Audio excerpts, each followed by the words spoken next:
नमस्कार दोस्तों, स्वागत है आप सभी का आपके अपने YouTube channel GK by Sunil sir में। दोस्तों, राजस्थान के इतिहास में आज एक महत्वपूर्ण टॉपिक, राजस्थान में प्रचलित सामाजिक कुरीतियाँ जिससे संबंधित बहुत से एग्जामों में हर बार क्वेश्चन पूछा जाता है।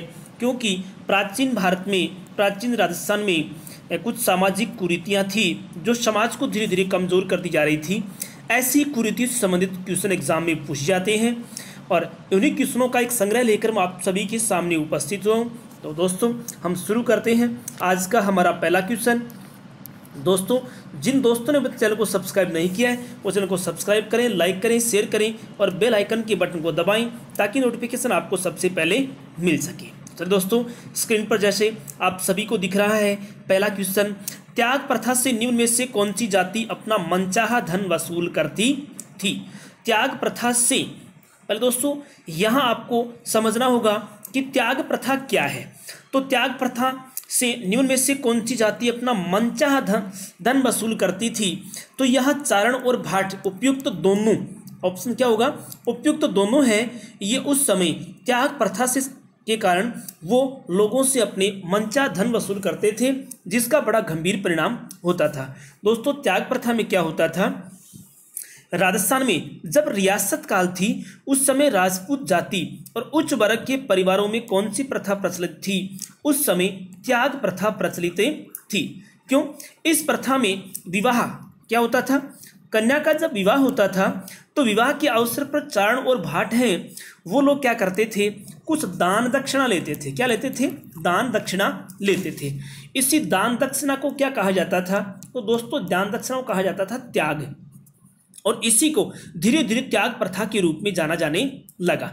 फिर धीरे धीरे दोस्तों क्या हुआ कि इसी दान दक्षिणा को ये लोग धीरे धीरे मनचाही रकम वसूलने लगे। कैसी? मनचाही रकम वसूलने लग जाती हैं। अब दोस्तों क्या होता है कि इसमें से सभी परिवार तो धनाढ्य नहीं होते। कुछ परिवार ऐसे होते थे जो राशि नहीं दे पाते थे। ये जो रकम जो थी वो त्याग के रूप में उनको नहीं दे पाते थे, जिसके कारण से क्या होता था? जिसके कारण से कन्यावधे होता था। क्या होता था? कन्यावधे होता था। तो ये गंभीर परिणाम निकल कर आता किसकी वजह से? त्याग प्रथा की वजह से। ठीक है, तो उस समय मनचाहा धन वसूला करती थी चारण भाट, मतलब उपयुक्त दोनों। चलिए हमारा अगला क्वेश्चन दोस्तों, त्याग प्रथा का निम्न में से प्रचलन था, इनमें से किन में था? तो प्राचीन राजस्थान में उस समय जब रियासत काल का समय चल रहा था उस समय राजपूत समाज में कौन सी प्रथा प्रचलित थी? त्याग प्रथा प्रचलित थी। हमारा अगला क्वेश्चन, त्याग प्रथा से किसकी आर्थिक स्थिति पर बुरा प्रभाव पड़ता था? देखिए इनमें से किन की, क्योंकि ये प्रथा किन में व्याप्त थी? ये प्रथा राजपूतों में व्याप्त थी, इसलिए इसका बुरा प्रभाव किन पर पड़ता था? इनका बुरा प्रभाव राजपूतों के जीवन में ही पड़ता था, क्योंकि इसकी वजह से अक्सर कन्यावध जैसी घटनाएं होती थी, जिसकी वजह से लिंगानुपात पर प्रतिकूल प्रभाव पड़ता था। अगला क्वेश्चन बहुत महत्वपूर्ण क्वेश्चन है, कई बार एग्जाम में पूछा जा चुका है कि निम्न में से शारदा एक्ट का संबंध है, निम्न में से शारदा एक्ट का संबंध है तो किससे है? बाल विवाह से। किससे संबंध है? बाल विवाह है। दोस्तों, अजमेर के कौन? हरविलास शारदा। अजमेर के कौन थे? हरविलास शारदा। हरविलास शारदा के प्रयासों से 1929 ईस्वी में एक कानून बनाया गया। क्या बनाया गया? एक कानून, जिस कानून को संपूर्ण भारत में 1930 में लागू कर दिया गया। किससे संबंधित है? बाल विवाह को रोकने से संबंधित। और इसी कानून को अपन क्या कहते हैं? शारदा, क्योंकि हरविलास शारदा ने प्रयास किया था, इसी वजह से इस एक्ट का नाम भी क्या रख दिया गया? शारदा एक्ट रख दिया गया। अब एग्जाम में क्वेश्चन आ सकता है कि शारदा एक्ट कानून कब बना? 1929 में। संपूर्ण भारत में लागू कब हुआ? 1930 में। शारदा एक्ट लागू करने वाले या किसके प्रयासों से लागू हुआ? तो कौन थे? हरविलास शारदा थे। और ये क्या है? तो ये बाल विवाह से संबंधित है। ठीक है, चलिए अगला क्वेश्चन, निम्न में से किसने कन्यावध का उल्लेख किया था? इनमें से कौन प्राचीन कवि है जिसने एक कुप्रथा या एक सामाजिक कुरीति कन्यावध से संबंधित भी लिखा था? इनमें से कौन है? तो वह है वह दोस्तों कौन है? तो इनमें से श्यामल दास कौन है? श्यामल दास है। कबीरदास श्यामल दास ने कन्यावध के लिए टीके की प्रथा को क्या माना है? उत्तरदायी माना था। क्या है कि निम्न में से कन्यावध का उल्लेख किया तो किसने किया है? श्यामल दास ने किया। किसने किया है? श्यामल दास ने। इन श्यामल दास का मानना क्या है? ये एक प्रमुख कवि हैं और उन्होंने क्या बताया कि इस कन्यावध का मुख्य कारण टीके की प्रथा है। क्या है? टीके की प्रथा। कि जब राजपूत समाज में लड़की की शादी होती थी तो उसमें दहेज के रूप में बहुत कुछ राशि देनी पड़ती थी। इसकी वजह से जो लोग ये राशि नहीं दे पाते थे वो जन्म के समय ही कन्या का क्या कर देते थे? वध कर देते थे। तो श्यामल दास ने किसको जिम्मेदार माना? टीके की प्रथा को कन्यावध के लिए जिम्मेदार माना है। चलिए अगला क्वेश्चन, निम्न में से वह अंग्रेज अधिकारी जिसने कन्यावध का वर्णन किया, उनमें से वह कौन अंग्रेज अधिकारी है जिसने कन्यावध का वर्णन किया? तो वह कौन है? मैटकोफ है। कौन है? अंग्रेज अधिकारी मैटकोफ ने भी कन्यावध से संबंधित बातें लिखी हैं, वर्णन किया है। चलिए अगला क्वेश्चन, निम्न में से किस राजपूत राज्य ने सबसे पहले सती प्रथा पर रोक लगाई? ये क्वेश्चन भी दोस्तों बहुत बार एग्जाम में पूछ जा चुका है, क्योंकि मेरे क्वेश्चन में अधिकांश क्वेश्चन वही होते हैं जो एग्जाम में बार बार पूछे जाते हैं या पहले बहुत सी एग्जाम में पूछे जा चुके हैं। इसलिए मैं आपको इनकी व्याख्या सहित यहाँ आंसर बताता हूँ, ये आपकी तैयारी के लिए बहुत ज़्यादा बेहतर होगा। तो राजपूत राज्य ने सबसे पहले सती प्रथा पर रोक लगाई, वह राज्य कौन सा है? तो दोस्तों बूंदी राज्य है। राजस्थान राज्य में, राजपूत राज्यों में बूंदी जो राज्य है उसने सबसे पहले किस पर? सती प्रथा पर रोक लगाई है। चलिए हमारा अगला क्वेश्चन है, मालदेव के सेनानायक जेता कुंपा ने किससे संघर्ष किया? मालदेव के सेनानायक है दो, एक कौन? जेता, दूसरा कौन है? कुंपा। इसने इन चार ऑप्शन में से कौन किसके साथ संघर्ष किया? तो शेर शाह सूरी के साथ संघर्ष किया था। चलिए अगला क्वेश्चन हमारा, गोरा बादल ने किस वर्ष चित्तौड़ के लिए अलाउद्दीन खिलजी से युद्ध किया? कौन से समय में? 1303 ईस्वी के समय में। 1303 ईस्वी के समय में गोरा और बादल सेनापतियों ने चित्तौड़ दुर्ग की रक्षा के लिए अलाउद्दीन खिलजी के साथ क्या किया है? युद्ध किया है। हमारा अगला क्वेश्चन, सागड़ी प्रथा का संबंध है। ये क्वेश्चन बहुत बार एग्जाम में पहले पूछ जा चुका है, महत्वपूर्ण है। और दोस्तों आपने देखा होगा पीछे की एग्जाम की अगर आप पेपर उठा के देखें तो उसमें आप देख सकते हैं कि ऐसे क्वेश्चन तो बहुत एग्जाम में पूछे जा चुके हैं। तो सती प्रथा का संबंध है बंधुआ मजदूरी से। किससे संबंध है? बंधुआ मजदूरी से। दोस्तों बंधुआ मजदूरी क्या होती है कि राजस्थान में बंधुआ मजदूर प्रथा को सागड़ी प्रथा, बंधुआ जो मजदूर प्रथा है इसको क्या कहती हैं? सागड़ी प्रथा कहती हैं। हाली प्रथा क्या कहती हैं? हाली प्रथा, या फिर इसे कहा जाता है बेगार प्रथा। क्या कहा जाता है? बेगार प्रथा, हाली प्रथा। किस प्रथा के नाम है? बंधुआ मजदूरी के ही नाम है। काम एक ही है, नाम क्या है? अलग अलग। सागड़ी, हाली और बेगार प्रथा इनका क्या है? नाम है। इस प्रथा में संपन्न वर्ग कमजोर वर्ग के लिए, एक वर्ग समाज में कौन है?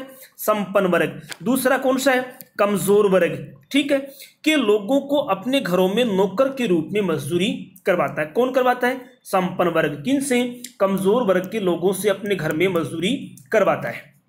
ठीक है, ये नौकर मालिक के यहां तब तक नौकरी करते हैं जब तक उधार ली गई राशि जमा नहीं कराते या उसके बराबर नहीं हो जाए। तो कहने का मतलब ये एक तरह से उसको बंधक बनाकर मजदूरी करवाते हैं कि कमजोर वर्ग संपन्न वर्ग से जरूरत के समय पैसे उधार लेता है और यह कमजोर वर्ग संपन्न वर्ग के घर पर या इनके यहाँ जब तक काम करते जाते हैं तब तक इनकी राशि बराबर ही न हो जाए। ऐसी प्रथा को बेगार प्रथा, हाली प्रथा और क्या कहा जाता है? सागड़ी प्रथा कहा जाता है। चलिए अगला क्वेश्चन, कि राज्य में सबसे अधिक बाल विवाह संपन्न होते हैं।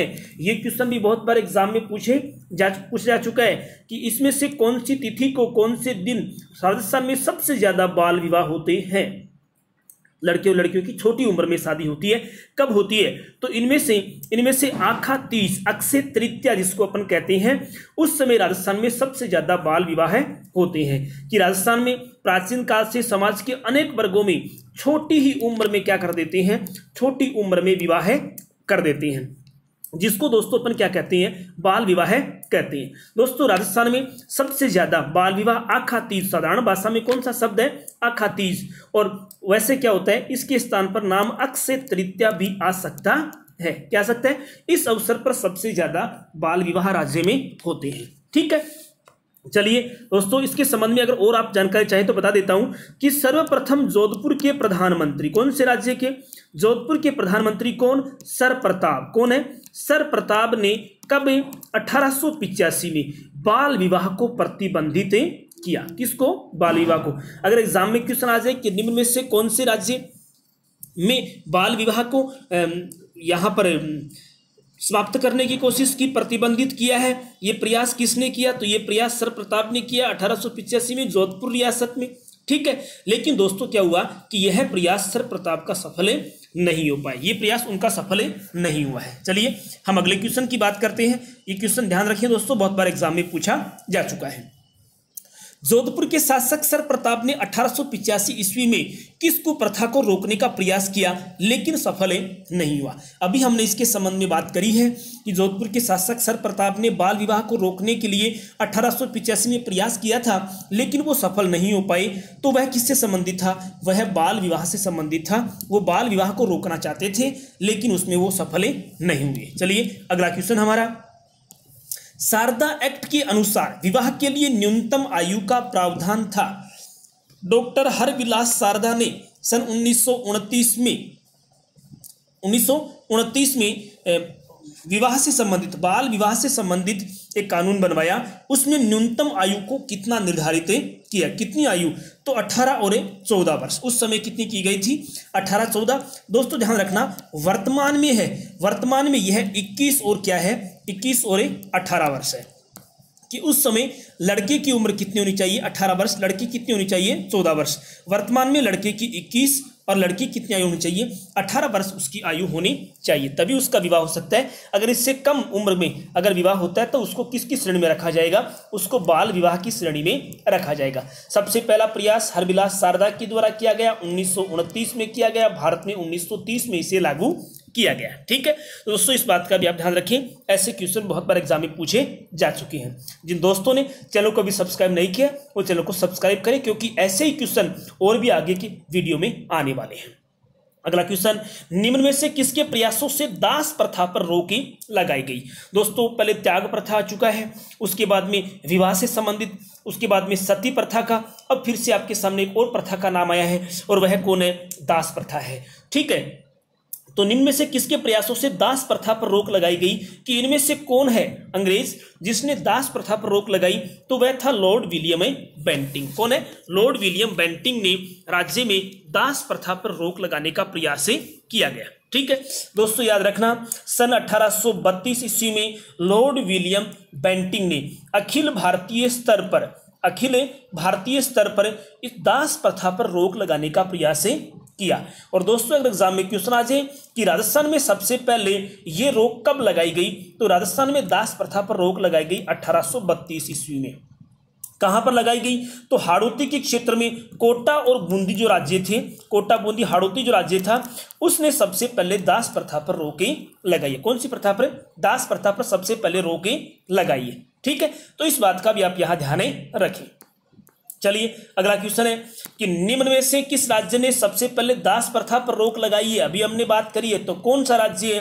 कोटा और बूंदी ने कब लगाई? 1832 में। किसने प्रयास किया? लॉर्ड विलियम बेंटिंक ने इससे संबंधित प्रयास किया था। तो कोटा बूंदी में सबसे पहले दास प्रथा पर रोकें लगी है। चलिए एक और प्रथा आपके सामने नाम आता है, निम्न में से डावरिया का संबंध था। निम्न में से डावरिया भी एक क्या है दोस्तों? प्रथा है, सामाजिक कुरीति थी। हालांकि ये अब नहीं है, पहले प्राचीन भारत में ऐसी एक प्रथा चलती थी, डावरिया प्रथा। ठीक है, उसका संबंध किससे है? तो उसका संबंध दासियों से है। किसका संबंध है? दासियों से। दोस्तों क्या होता था कि ये प्रथाएं राजपूतों में प्रचलित थी। राजपूतों में कन्या का विवाह है, क्या करते थे? कन्या के विवाह के समय अनेक दासियां क्या करते थे? दहेज में देते थे। किस में देते थे? दहेज में देते थे। और उसी प्रथा को अपन क्या कहते हैं? डावरिया प्रथा कहते हैं। अगर एग्जाम में क्वेश्चन आ जाए कि डावरिया प्रथा क्या है, तो राजपूतों में कन्या विवाह के समय दहेज में दासियों को देने की प्रथा क्या कहलाती है? डावरिया प्रथा कहलाती है। ये भी बड़ी एक गंभीर कुरीति थी। चलिए अगली बात करते हैं, पड़दायन, खवासन, पासवान नामक महिलाएं संबंधित थी। ये कौन है? ये पर्दायत। यहाँ पर खवासन पासवान नामक महिलाएं किससे संबंधित थी? तो दोस्तों ये दास प्रथा से संबंधित है कि राजघरानों में उस समय क्या होता था, दासी का एक अलग विभाग होता था। क्या होता था उस समय प्राचीन भारत में? दासी का क्या होता था, एक अलग विभाग होता था। और दोस्तों उस विभाग को क्या कहते थे? उस विभाग को राजलोक कहते थे। अगर एग्जाम में क्वेश्चन आ जाए कि प्राचीन समय में दासियों के विभाग को क्या कहा जाता है, क्या कहा जाता था, तो क्या कहा जाता था? उसे राजलोक कहते थे। दोस्तों कभी कभी राजपूत राजा अनेक दासियों को उपपत्नी के रूप में भी स्वीकार करते हैं। ऐसा भी साहित्यों में मिला है कि वो आई थी दासी बनकर, लेकिन उसके बाद वो राजा की एक उपपत्नी के रूप में उसे राजा स्वीकार कर लेता था, जिसको क्या कहते थे? जिसको पर्दायित कहते थे। क्या कहते थे?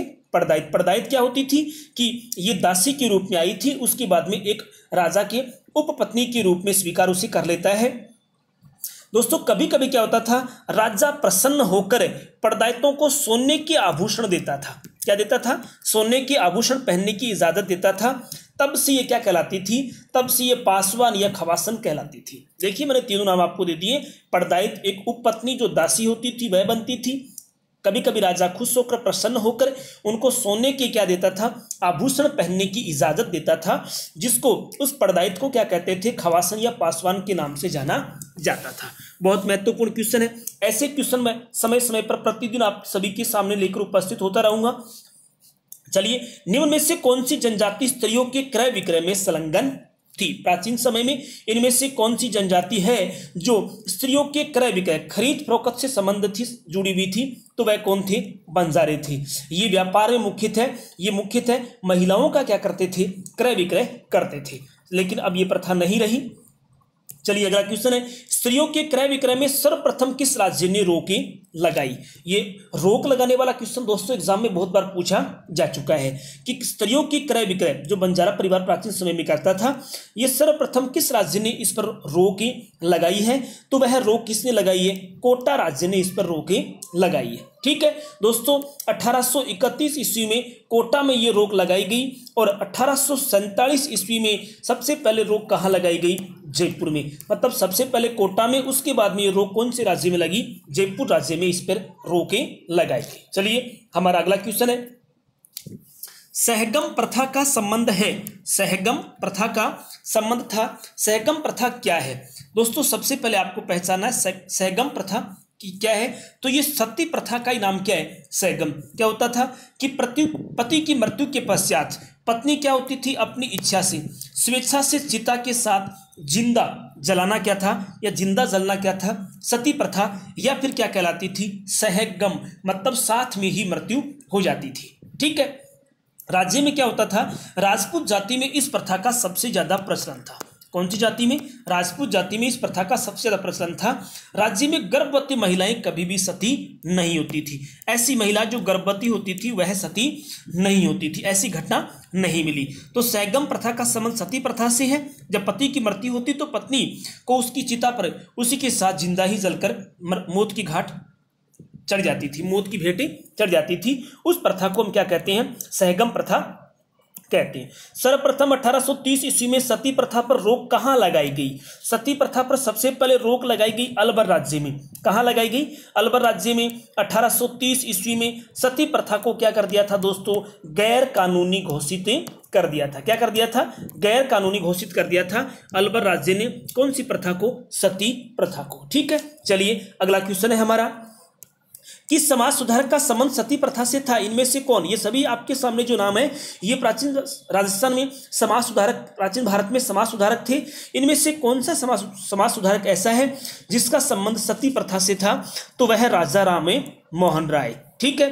तो भारत में सबसे पहले महान समाज सुधारक राजा राम मोहन राय के अथिक प्रयासों, और कौन था इनके साथ? Lord William Bentinck. कौन था? Lord William Bentinck. बेंटिंग के सहयोग से 4 सितंबर, कब? 4 सितंबर 1829 ईस्वी में सती प्रथा को क्या घोषित कर दिया गया था? अवैध घोषित कर दिया गया था। ठीक है। लेकिन 1805 ईस्वी में लॉर्ड वेलेस्ली व दिल्ली के सुल्तान मोहम्मद बिन तुगलक ने भी इस प्रथा को रोकने के आदेश दिए थे। ठीक है, तो यहाँ राजा राम मोहन राय ने सबसे अच्छा प्रयास किया। उनके साथ कौन था? लॉर्ड विलियम बेंटिंक थे। 4 सितंबर 1829 को इसको अवैध घोषित कर दिया था। इसी के साथ ही इससे पहले 1805 में, अगर पहले की बात की जाए तो कब 1805 में मोहम्मद बिन तुगलक और लॉर्ड वेलेस्ली हैं, उन्होंने भी इस सती प्रथा पर रोक के लिए आदेश जारी कर दिए थे कि ये गैर कानूनी है। चलिए, हमारा अगला क्वेश्चन है कि किस गवर्नर जनरल के शासनकाल में 4 सितंबर 1829 ईस्वी को सती प्रथा पर कानूनी प्रतिबंध लगाया गया था? तो अभी हमने बात करी है राजा राम मोहन राय के साथ। उस समय कौन थे?